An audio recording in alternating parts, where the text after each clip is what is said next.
Hello, and welcome back, Wellness Warriors, for another episode. We are diving deep into one of the topics that it's one of my favorite, and also an area in which so many people have questions and curiosity. And so I'm excited to bring forth my mentor, the one that has really helped me in my journey when it comes to Reiki.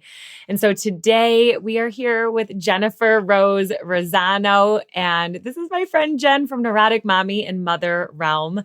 She's remarkable, you guys, and she is all things spiritual. Whatever you would put under that realm, you truly can find with her, whether it's crystals, past life regressions. Of course, I already referenced Reiki, just to name a few. She's a cookbook author, and her cookbook sits in our kitchen and has literally bookmarks from my kids.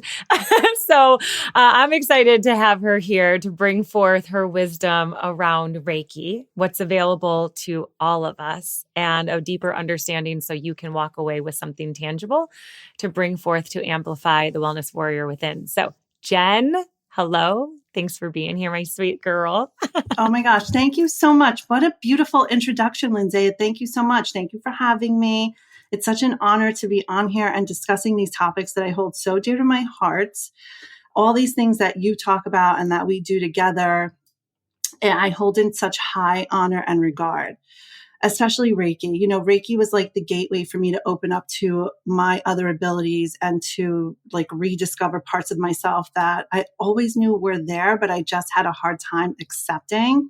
So Reiki really helped me harness all of my abilities, and it's still going. It's never ending. So with what is Reiki, right? Reiki is a holistic, natural healing modality that works with bringing the mind, body, and spirit into a harmonization, into a collective whole. It's about people unblocking their own healing abilities and self-advocating for self, you know, like becoming your own teacher, your own healer, understanding who you are, your purpose. And we have many purposes, which we can get into that later, but it's about clearing energy in our energetic field. Like we have a physical body and we have an energetic body that matches that, but it's so much more expansive. It's so much bigger than our physical body.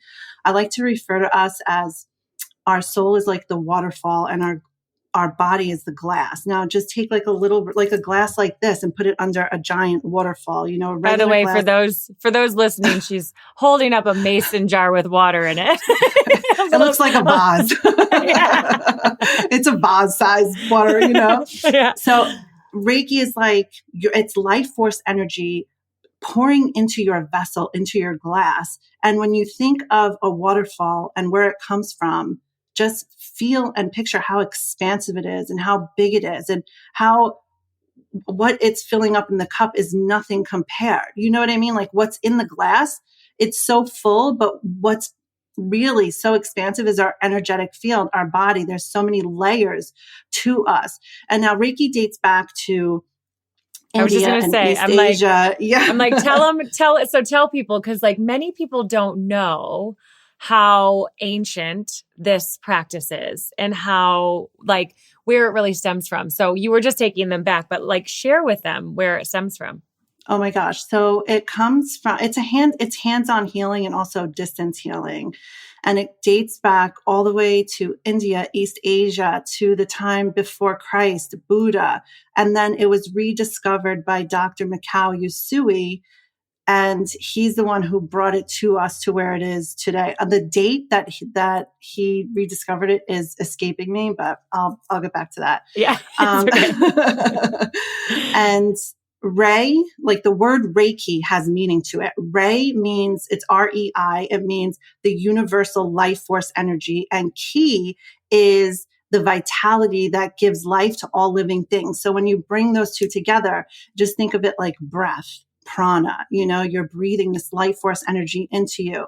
And it is it happens from the moment we are conceived. We have this energy within us that can move freely. It helps us with healing on all levels, whether it's physical, mental, emotional, and spiritual. But it doesn't only focus on the physical. So like if someone comes to you or me, right, and they're like, oh, my knee hurts or my elbow hurts, we know that it's so much more deeper than just the elbow or the knee or the physicality of what people are coming for. It's going all the way back to the energetic field. And we have energy centers all through our bodies. We have the chakra system.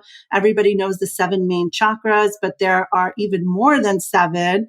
But what we know is the 7 main chakras, and those chakras are correlated to different parts of our bodies, different organs, different meridians. There's so many different energy systems going on. We have to, well, not have to, but it's important to be mindful of making sure that we're clearing that the same way we would shower and clean our physical body. We would want to clear and cleanse our energetic field, because it does pick up what I like to call energetic soot. And we have to clear that energetic soot. I mean, you wouldn't come home from a hot yoga class and go right into bed. I mean, some people do, no judgment, like if they want to, that's okay. But like majority, we're like, oh, I just got out of the gym, or I just finished, whatever. And you're like sweaty and you want to go take a shower. So you can clean that ickiness off of you. I feel it's the same way when you work with your energetic field, and Reiki helps you harness that and open up your energy portals.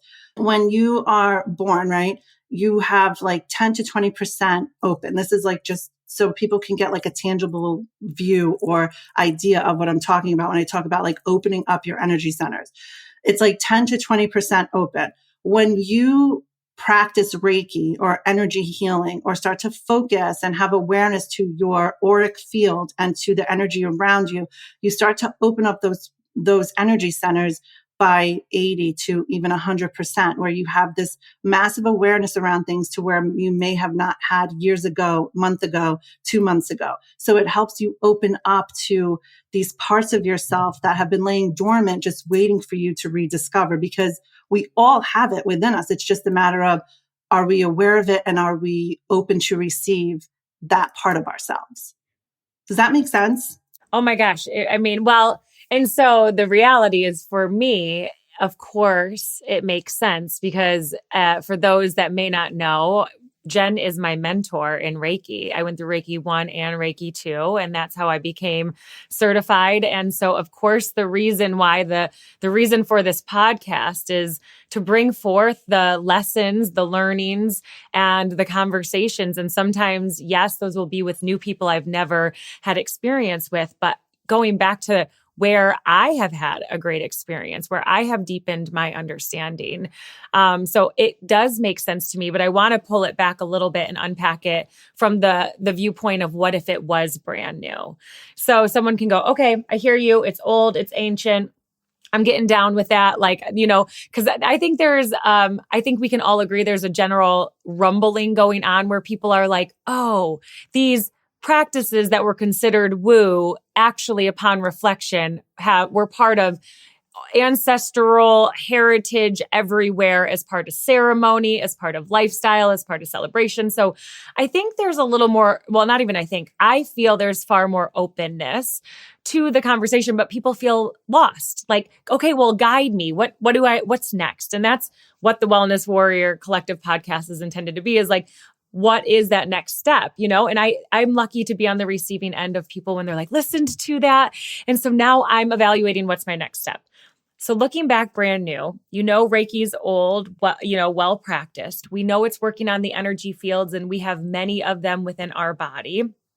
Jenn just taught us that it deserves our attention if we're looking to optimize. And so clearing and taking care. And so my question for you is, how would one do that? How would one take care of that system if maybe it's brand new or something that they're looking to, be more intentional in their wellness? To implement clearing energy, like right now, listening to this podcast, to this recording, they can utilize something as the shower. You can go and step into the shower and set your intention of, I'm clearing my energy. Your intention is so powerful. Do you want to take 45 minutes and go into a meditation and do a ritual? You absolutely can. what if you don't have the time to do that? You set your intention. You can do it with going into the shower, setting your intention. You don't even have to go into the shower. You can just sit up in your bed and say, this is my space. I have permission to exist inside my space, and everyone else has permission to exist outside of my space. I am grounded. I am going to clear my energy. I am going to take responsibility for myself and not take responsibility for anybody outside of me. There's so many different things that you can say. That was like a lot. You can just take one from there and, say, I am grounded, or this is my space. And when you come home from your day, or when you're done with your day, you can just set the intention of, I am calling my energy back across all time, space, and dimension, and take your power back and release anything, let go of anything that is not yours to carry. And you could say this however it comes up for you. It doesn't have to be exactly what I'm saying. There's no right or wrong way to set your intention. You know what you mean when you're standing there and you're feeling this. And you might have not a clue in the world, have no idea about energy. I don't know what this woman is talking about, but I do feel like on some level, like something's resonating and I want to clear my energy. You could just start with the intention. I want to clear my energy. I feel like that's the easiest. That's the most attainable. You don't have to do anything. Everyone sometimes gets intimidated that they have to bring out the crystals, do a big ceremony, and you can absolutely do those things. But if you don't want to or have no idea about it, you start with your intention. You start with awareness of self. You start with making yourself a priority. I mean, there's so many different ways that you start to heal and clear your energy. And it's as simple as just your thoughts and your emotions. I love that. Do you know what I mean, Lindsay? Yeah. It's a practice. It is a practice. And and for you, of course, you have not been walking with us in every episode. And so the beauty for me is I get to see the thread of the lesson weaving itself through. And there's been, this is building on a brief conversation in reference to centering ourselves with our breath and teaching around, some of our wellness principles and talking around our chakra system. So of course, as we are digging in that and unpacking where does the power live, the power lives within us, because everything outside of us, we are powerless with in more times than not, right? It doesn't mean, of course, I have the power to lift and put the glass up and down, but I can't change if the sun goes up and down. I'm powerless there. And there are a lot of things that are happening without my input or my ability to stop or let go. So so we now know something as simple as becoming centered and being intentional allows us to redirect that Reiki energy into a recenter. So I'd love for you to share some other ways, because again, that's for someone who's brand new, but then you have some people who are like, all right, I've done that, intention setting, got it unlocked. Plus I'm meditating. I'm doing all the things okay, so what about me, Jen? What about me? What do I do? Or what are some other things that could help me? Or what are some things around Reiki that might interest me enough to go, practice it with someone else or have a practitioner practice it on them, or maybe start to do some on themselves. I'll leave it to you with where you'd like to take that in terms of feeding into those people that are middle or progressed on their wellness and Reiki journey. So I would say the people that have been drawn to Reiki, I feel like when the student is ready, the teacher appears. That's in my experience, how it usually occurs. You have a high interest, you're doing all the things, right? You're like, okay, what's next? And then all of a sudden you're like, should I take Reiki? Should I become Reiki certified? You don't have to become Reiki certified to start a practice. You can do it just to feel the experience on yourself and other people. They always say the best way to understand Reiki is to experience it yourself. I mean, I can say it all I want, but the best way to experience it to understand it is to experience it yourself. And it's really easy to learn. It's not complicated at all. Of course, you go deep into the history of Reiki, you learn its origins, where it came from. You learn the people that made it possible to bring it into the Western world. But then you take those next steps, like taking a Reiki certification class, right? But it doesn't have to be with me, right? It needs to be with somebody that you feel drawn to. That's a teacher or a mentor to you, not someone who makes you feel like that they're superior to you, but someone wants to help you rise on the ladder, keep evolving on your own spiritual path, because there is no competition to getting to anywhere sooner than the next. People always say to me, Jen, you do all these things. You're a psychic medium. You're a Reiki master. You must have like a VIP pass to God. I'm like, what is this, a club? And like, here's I go to the bouncer at the gate here, no, we're all vibrating on the same level of love. And we all have the same exact connection, no matter where we are on our journey. So when you're being called and guided to do Reiki and to open up and harness your own abilities and become attuned. When you become attuned by a Reiki master, you're opening up those energy portals, like I said, from 10 to 20% to 80%, 90%, because now you're open to receive and you're allowing yourself to tap into your own true self. And it's like, people feel like it needs to be this profound experience, right? When it's just about self-love. It's about self-care. It's about starting from within, and then that emanates outward. But we think we have to do this grand thing on the outside to be considered enter societal standards here, right? But we don't have to do that. We have to focus on where we are on our journey, and then release the judgment around that. And then say, okay, do I want to take my education and my knowledge and my wisdom to the next level and learn the practice of Reiki and where it comes from through the Japanese culture and how it was brought to us by Dr. Mikao Usui and Takada. Life force energy goes back to the beginning of time, but you learn about how things fall into place and how in alignment this is. And it's no coincidence that Reiki is here today. I mean, Reiki was supposed to be wiped off of the earth. Like, it was never to be heard of again. But then there was 22 Reiki masters, 22.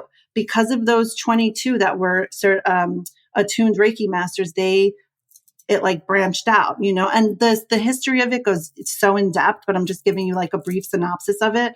But I do feel like when someone is called to Reiki, like, I do all the things, I'm meditating, I'm doing this, do that, because Reiki is going to open you up to even more of yourself. Everybody thinks it's just going to be like I'm going to open a Reiki studio, I'm going to offer Reiki. Yes, but you're going to hone in on your intuition. You're going to hone in on your abilities, whether you're clairsentient, clairaudient. I mean, everyone has their gifts, even if they're like, no, I don't. Like, even if they're a non-believer, this energy is still there, just like radio waves. Even though we can't see radio waves, we know that they're there and working. I mean, we can turn the lights on, we can use our computer. So even if people are non-believers of this life force energy within our soul, our essence, the love, that vibration, it still exists, and it's going to continue to exist. It's omnipresent. It's everywhere. It's in every living thing. So when you're called to Reiki and you want to become certified, look for a teacher that you trust, someone that knows their stuff, somebody you feel comfortable with, because on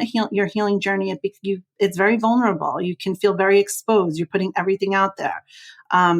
You learn to trust your intuition on much deeper levels. You stop second guessing yourself, and then you take the leap and you allow the steps to appear in front of you, and you have like unblind trust in taking those steps, knowing that the stones are going to appear and you're not going to fall flat on your face.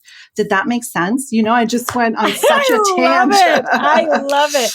I mean, yes, 100%. And so we'll end not because it's ever around brevity to cut it short, but because the objective is always to give us enough to make it actionable without it feeling overwhelming. Because our journey to understanding is not to, sip from the fire hose. And so the reality is, like, a little at a time for me has, I am one who tends to like the fire hose mentality. Like, I'm like, just shoot me with it and I'll take whatever I can get. Right.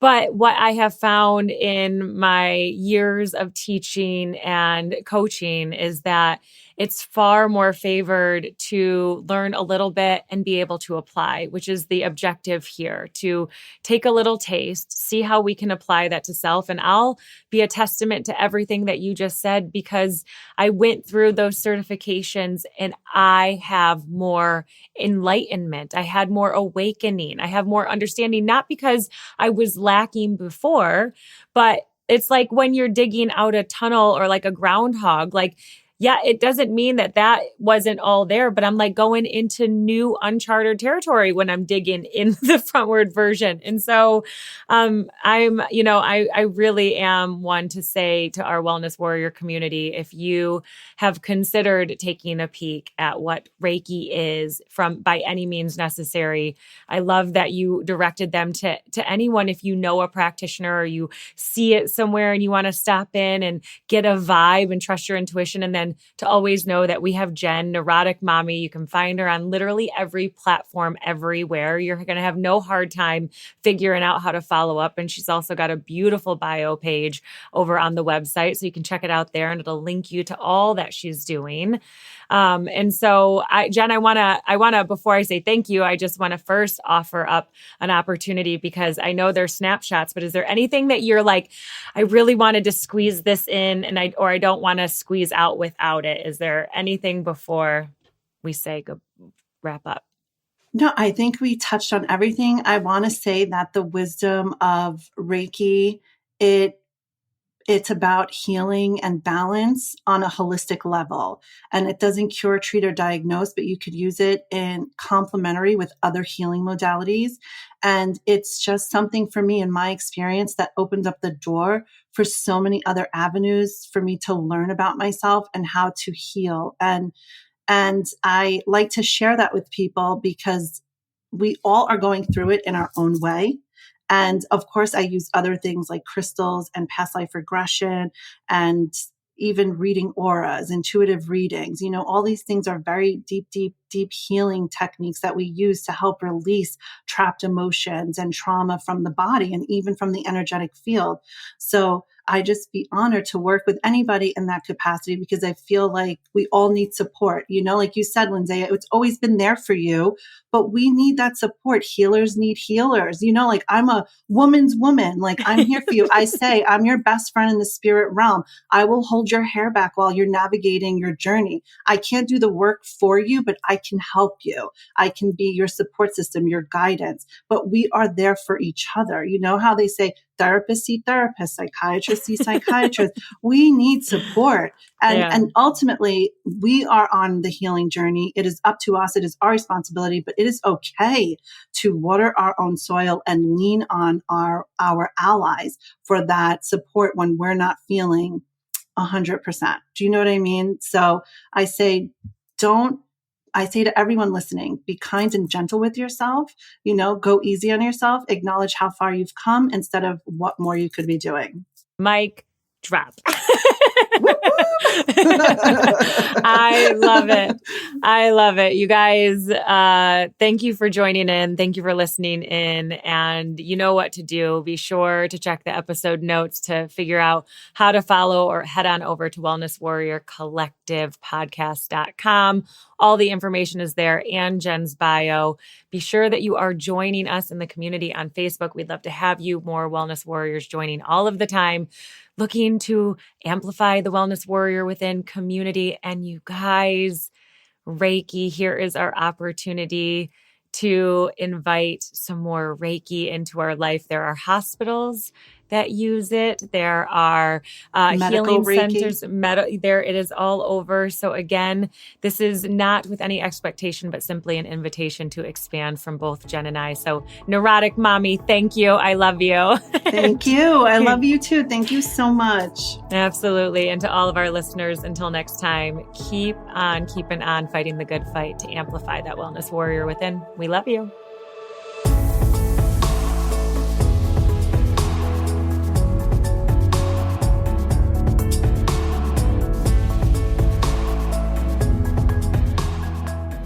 And Wellness Warriors, if you enjoyed this episode, I'm going to give you a little bonus here at the end. And the bonus is something that I have used for my own amplification of the Wellness Warrior that lives within me. And in addition to the plant consumption that I ensure that my body receives daily in as many forms as possible, one of the hacks that has truly helped has been adding in juicing. And this is easy, it's fun, but I know for some it can feel confusing. And so I love to take the guesswork out of that. If you have any questions, join us in the Facebook group. Feel free to pop the questions in there, and we'd love love to pour our love and wisdom forward to all of you. Even more than that, I wanted to ensure that if you're ready to get started today, that you know that our community is sponsored by NAMA, and we have a special discount code. So you can head on over to their website at namawell.com and type in Wellness Warrior for your instant savings, or you can click below the show notes and I'll ensure that I add in the link. I love the NAMA J2 juicer. This is my chosen juicer at this moment in my life, and I couldn't be more excited to share with you why this simplification of juicing has truly charged me up. But in the past, there was a lot of chopping. So in addition to the shopping, I was then coming home and chopping and feeding through a smaller hole. And it takes some time to juice all the different fruits and vegetables, rotating them so that the juicer doesn't clog, using, the plunger to push things through. The NAMA J2 erases all of that. It's a large container juicing, so you're able to fill in the juicer top and it will juice on its own once the model is turned on. And one of the most beautiful parts about this is you can do the dishes, you can take a call, you can spend some time not standing there waiting for your delicious milk. In addition to that, you'll have easier time cleaning. You can make those coveted nut milks that you'll hear us talk about when it comes to non-dairy decisions. Easy cleanup. I think I already said that and more. So again, if that's something you're looking to expand into, I wanted to be sure you had that information following this episode, as our Reiki system is a color-coded system that has the opportunity to be nourished by the food choices we choose as well. Sending love and light to all of the wellness warriors here. If you like what you heard, be sure to follow along, subscribe on every platform. And again, we hope to have you back for the next episode.